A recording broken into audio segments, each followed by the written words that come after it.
Hello friends, तो आज हम आ गए हैं एक और नई वीडियो लेके, जो कि है इंग्लिश ग्रामर की सीरीज़ की चैप्टर नंबर 3, या फिर हम कह सकते हैं थर्ड क्लास। तो इसमें हम देखेंगे कि सेंटेंस जो हैं वो बनते कैसे हैं।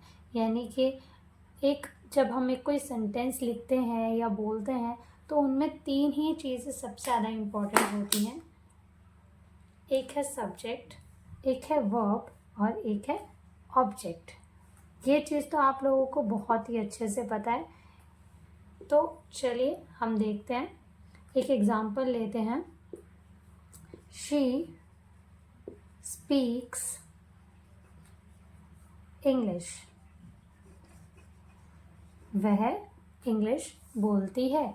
शी हो गया हमारा सब्जेक्ट, स्पीक्स हो गई हमारी वर्ब और इंग्लिश हो गया हमारा ऑब्जेक्ट। अब आपको इस चीज़ से तो समझ आ ही गया होगा कि हम किन तरीक़ों के सेंटेंसेस के बारे में बात कर रहे हैं। चलिए, तो अब हम देखते हैं कि सब्जेक्ट होता क्या है। यानी कि अब हम इसको और ज़्यादा डिटेल में पढ़ेंगे ताकि आप लोग बहुत अच्छे से और आसानी से समझ जाएं। तो अब हम देखते हैं सब्जेक्ट, ऑब्जेक्ट और प्रेडिकेट, ये सारी चीज़ें क्या होती हैं। तो पहले हम देखते हैं सब्जेक्ट के बारे में।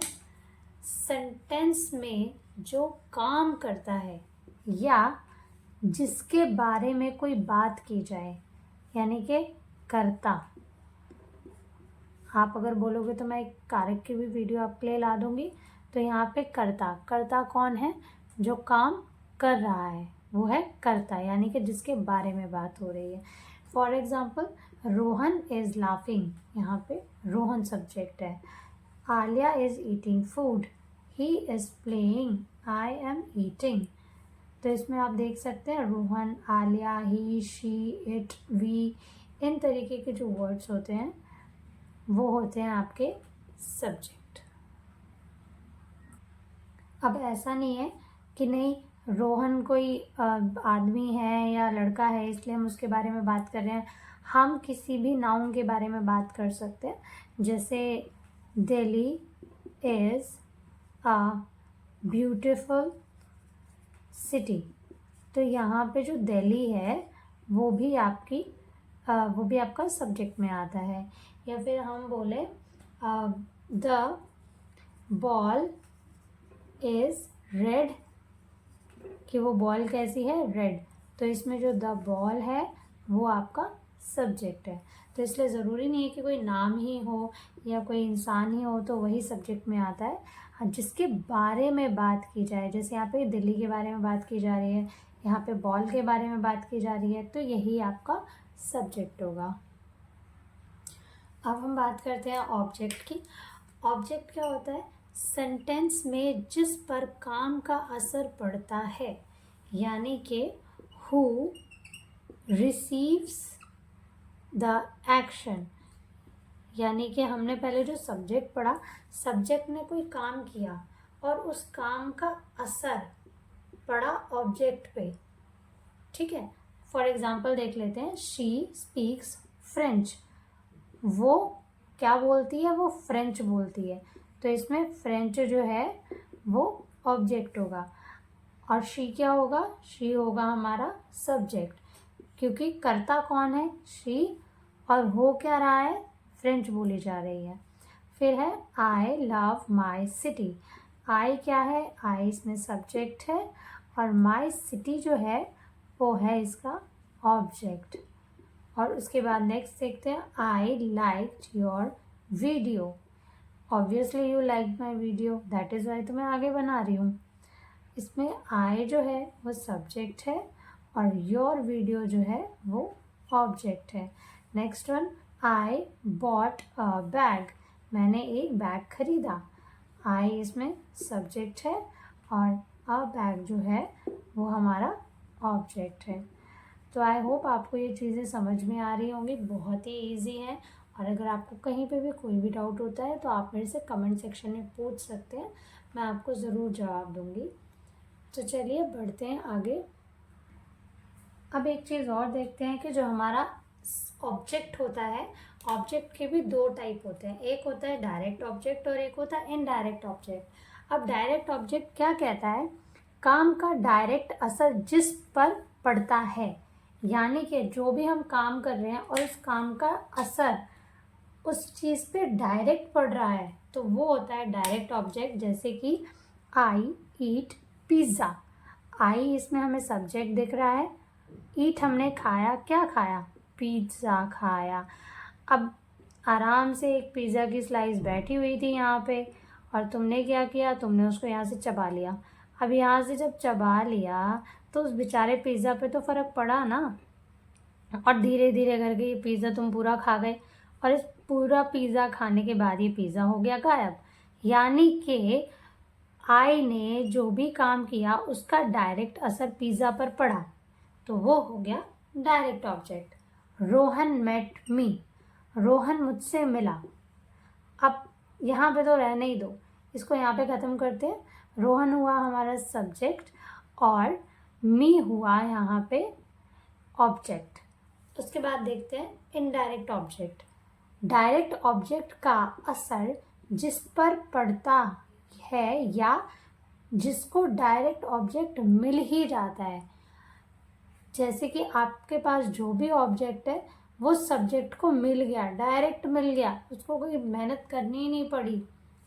ही गिफ्टेड मी अ बुक, उसने मुझे क्या किया, एक बुक को गिफ्ट किया।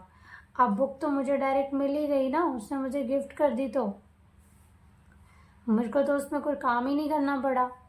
इसके बाद my friend sent me a message, मेरे दोस्त ने मुझे एक मैसेज भेजा, उसने मैसेज भेजा और मुझे मिल गया, मुझे कोई मेहनत ही नहीं करनी पड़ी। ठीक है, तो जहाँ पे ऑब्जेक्ट आपको डायरेक्ट मिल ही जाता है, आपको उसमें मेहनत मशक्क़त कुछ करने की ज़रूरत नहीं है, तो वो होते हैं आपके इनडायरेक्ट ऑब्जेक्ट। चलो अब जल्दी से कुछ एग्जांपल्स जो है हम सॉल्व कर लेते हैं। इनमें थोड़ा सा आपको एक क्विक रिवीजन टाइप की हो जाएगी। The teacher gave him a book, the teacher, आपको आँख बंद करते ही पता चल गया होगा कि यहाँ पे ये सब्जेक्ट है, और अ बुक, अ बुक हो गया इसमें ऑब्जेक्ट। उसके बाद कौन सा ऑब्जेक्ट है ये, इनडायरेक्ट ऑब्जेक्ट, क्योंकि उसने क्या किया, गेव किया, यानी कि दिया, उसने डायरेक्ट दिया। किसने दिया, टीचर ने उसको एक डायरेक्ट बुक दे दी, यानी कि वो आ जाता है आपका इनडायरेक्ट ऑब्जेक्ट में, जैसा कि हमने अभी जस्ट पीछे पढ़ा। गिव हिम इट, अब ज़रूरी थोड़ी है सारे जो सेंटेंसेस होंगे वो इसी टाइप के होंगे, इस टाइप के भी तो सेंटेंसेस हो सकते हैं। उसके बाद है Seema gave the beggar a gold coin, Seema ने बैगर को एक गोल्ड कॉइन दिया। अब इसमें सीमा क्या हो गया, आँख बंद करते ही सब्जेक्ट हुआ, किसको दिया, बैगर को दिया, तो यहाँ पे जो बैगर है वो आपका ऑब्जेक्ट होगा। आई मीन पूरा भी आप कर सकते हो, बैगर अ गोल्ड कॉइन भी, पर द बैगर इसमें मेन ऑब्जेक्ट होगा। शो मी द पिक्चर, मुझे पिक्चर दिखाओ। ठीक है, तो मी कौन है इसमें, ये हो गया आपका सब्जेक्ट, और पिक्चर क्या है, पिक्चर है आपका ऑब्जेक्ट। तो यहाँ पे गलतियाँ नहीं करनी है, ज़रूरी नहीं है कि नहीं आपके सिंपल सेंटेंसेस में ही आपका सब्जेक्ट और ऑब्जेक्ट होंगे। अब सेंटेंसेस है तो वो इंटेरोगेटिव भी हो सकते हैं, एक्सक्लेमेटरी भी हो सकते हैं, अफर्मेटिव भी हो सकते हैं, असर्टिव भी हो सकते हैं, कैसे भी सेंटेंसेस हो सकते हैं जिसमें आपका सब्जेक्ट और ऑब्जेक्ट दोनों ही रहेंगे। तो चलिए अब बढ़ते हैं आगे।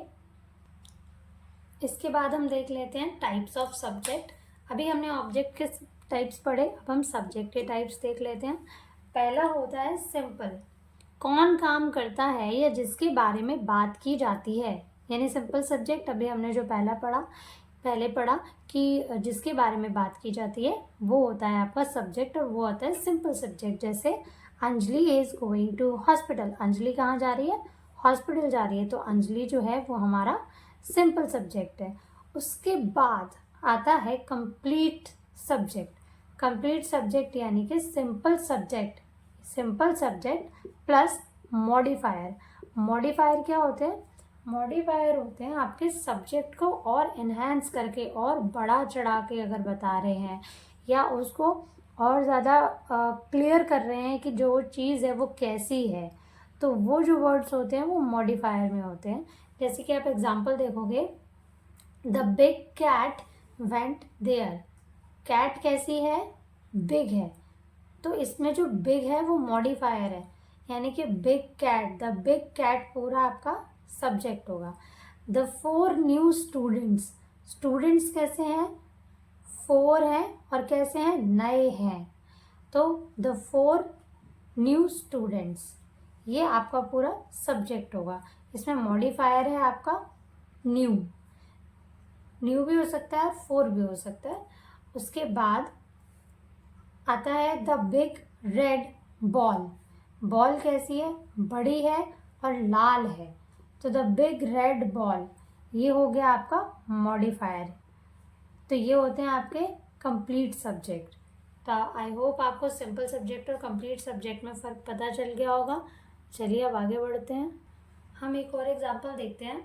The new book I took from the library was inspiring, यानी कि मैंने जो नई किताब खरीदी, कहाँ से खरीदी? लाइब्रेरी से।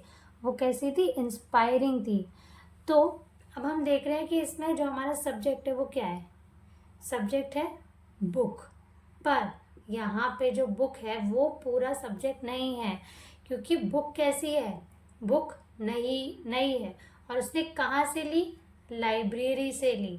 तो the new book I took from the library, ये होगा आपका पूरा कंप्लीट सब्जेक्ट, क्योंकि यहाँ पे बुक, सिर्फ बुक की बात नहीं की जा रही है। जैसा कि अभी हमने पीछे पढ़ा, कंप्लीट सब्जेक्ट प्लस मॉडिफायर होता है।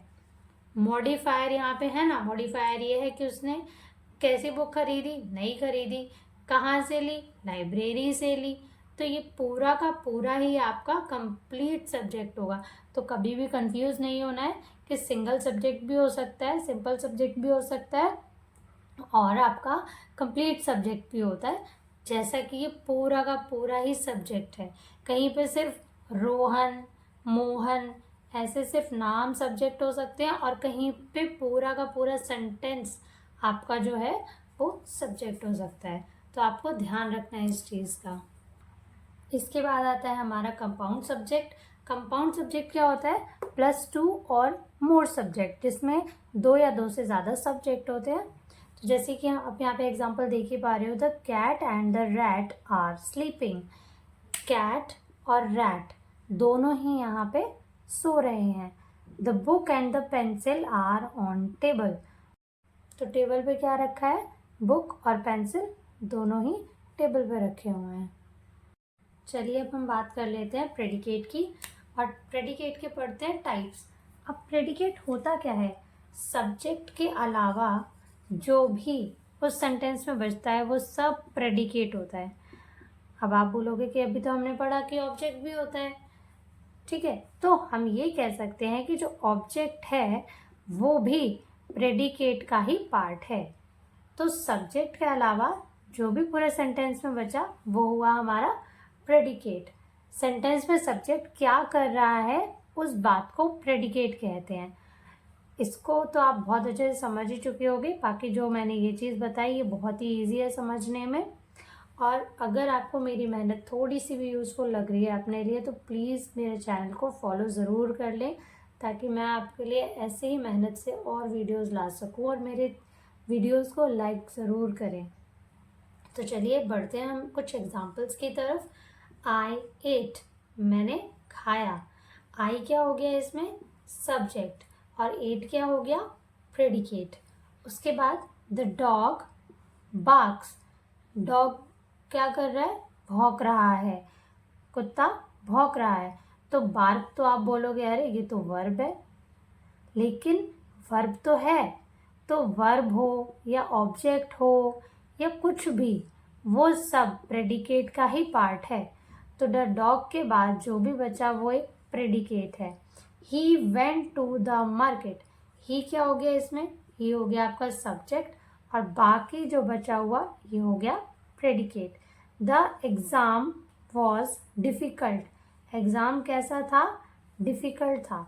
तो एग्ज़ाम तो हो गया हमारा सब्जेक्ट और बाकी का बचा हुआ पार्ट हमारा हो गया प्रेडिकेट।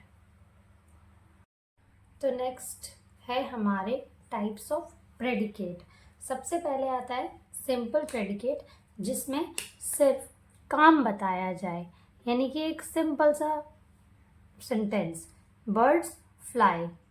बर्ड्स क्या करती हैं? उड़ती हैं। चाइल्ड प्लेज, चाइल्ड क्या करता है? खेलता है। बस, इसमें कोई भी XYZ कोई भी इतना टफ चीज़ नहीं है। तो कुछ बच्चों को शायद लग रहा होगा कि टाइप्स ऑफ प्रेडिकेट हम क्यों पढ़ें, ये हमारे ग्रामर में नहीं आता है, ऐसा नहीं है, वैसा नहीं है। तो मेरा ये सब पढ़ाने का बस इतना मकसद है कि आप एक बार जब ये सारी चीज़ें सीख जाएंगे तो आपको इन फ्यूचर कभी भी कंफ्यूजन नहीं होगी कि ये प्रेडिकेट है या नहीं है, या कौन सा प्रेडिकेट है, कौन सा सब्जेक्ट है, कौन सा ऑब्जेक्ट है। आपको बस एक बार बहुत अच्छे से पढ़ लेना है, उसके बाद आपको दोबारा पढ़ने की ज़रूरत नहीं पड़ेगी। तो चलिए आगे बढ़ते हैं। तो नेक्स्ट है हमारा कंप्लीट प्रेडिकेट, यानी इसमें काम के साथ साथ बाकी डिटेल्स भी दी जाती हैं। यानी हमें काम तो पता चल ही रहा है, उसके साथ साथ उसकी और भी डिटेल्स दे रहे हैं। For example, a truck passed our car, एक ट्रक हमारी कार के पास से गुजरा। अ ट्रक हुआ हमारा सब्जेक्ट, पास्ट आवर कार, हमारी कार के पास से गुजरा, तो ये हो गया हमारा complete predicate. We go to school at 7 AM, इसमें वी हो गया हमारा सब्जेक्ट और go to school at 7 AM ये हो गया हमारा कंप्लीट प्रेडिकेट। उसके बाद the dog ran inside quickly, the dog हुआ हमारा सब्जेक्ट, रैन इनसाइड क्विकली, अंदर गया वो, कैसे गया? जल्दी से गया। हम स्कूल कितने बजे पहुंचते हैं? 7 बजे। The shirt looks beautiful, the shirt subject हो गया हमारा, दिखती है, कैसी दिखती है? ब्यूटीफुल दिखती है। यानी कि प्रेडिकेट के साथ साथ उसकी स्पेसिफिकेशन भी दी जा रही है, उसकी फर्दर डिटेल्स भी दी जा रही हैं। ठीक है, तो इस तरीके के जो प्रेडिकेट होते हैं उनको हम कंप्लीट प्रेडिकेट बोलते हैं। उसके बाद आता है कंपाउंड प्रेडिकेट। कंपाउंड हमारा थर्ड प्रेडिकेट है, जिसमें 2 या 2 से ज़्यादा काम हो रहे होते हैं, तो उनको हम बोलते हैं कंपाउंड प्रेडिकेट। फॉर एग्जाम्पल, मैंने आपके लिए इसलिए साथ साथ एग्जाम्पल लिखे हुए हैं ताकि आप बहुत ही ईजिली और बहुत ही जल्दी से इन सब चीज़ों को सीख सके।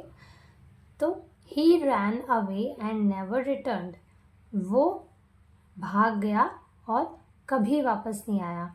आप देख रहे होंगे कि इसमें ही के बारे में बात हो रही है, सब्जेक्ट एक ही है, ठीक है, पर उसके बारे में क्या बात हो रही है? रैन away and never returned. Ran away यानी कि भाग गया, पहला प्रेडिकेट, और नेवर रिटर्न्ड और वापस कभी नहीं आया। Karan likes dark chocolate but hate milk, Karan के बारे में बात हो रही है, करण हुआ हमारा सब्जेक्ट, लाइक्स डार्क चॉकलेट, उसको डार्क चॉकलेट पसंद है पर मिल्क से उसे नफरत है। यहाँ पे भी 2 बातें हो रही हैं। उसके बाद you need to work hard and show consistency, यहाँ पे यू के बारे में बात हो रही है, यानी कि आपके बारे में बात हो रही है। आपको क्या करना है? हार्ड वर्क करना है और कंसिस्टेंसी दिखानी है, यानी एकाग्रता, यानी कि लगातार आपको बस पढ़ते ही जाना है और अपने जीवन में सफल हो जाना है। यहाँ पे मैंने कुछ सेंटेंसेस लिखे हैं जो कि आपकी प्रैक्टिस के लिए हैं। आप इन सेंटेंसेस को प्रैक्टिस करोगे और कोई भी डाउट होगा तो आप मेरे से कमेंट सेक्शन में पूछोगे। आपको बस इतना दिमाग लगाना है कि कौन सा सब्जेक्ट है, कौन सा प्रेडिकेट है, कौन सा ऑब्जेक्ट है, ठीक है। लेकिन अगर आप इन लास्ट के 2 को देखोगे, 6 और 7 को, Arjun was beaten by Suresh, Arjun को पीटा गया, किसके द्वारा? सुरेश के द्वारा। English is spoken by her, English किसके द्वारा बोली जाती है? हर के द्वारा। तो इसमें हर जो है वो सब्जेक्ट है और इसमें सुरेश है, ये सब्जेक्ट है। तो ये एक्चुअली ये पार्ट है वॉइस का, ठीक है। या हम इस ग्रामर सीरीज़ में जब आगे बढ़ेंगे तो मैं आपको वॉइस भी करवाऊंगी, तो हम उसमें ये चीज़ कवर करेंगे, ठीक है। अभी फ़िलहाल आपको इन सारे सेंटेंसेस की प्रैक्टिस करनी है। और अगर आपको मेरी वीडियो पसंद आई हो तो प्लीज़ लाइक करें और सब्सक्राइब चैनल को कर लें। Thank you so much.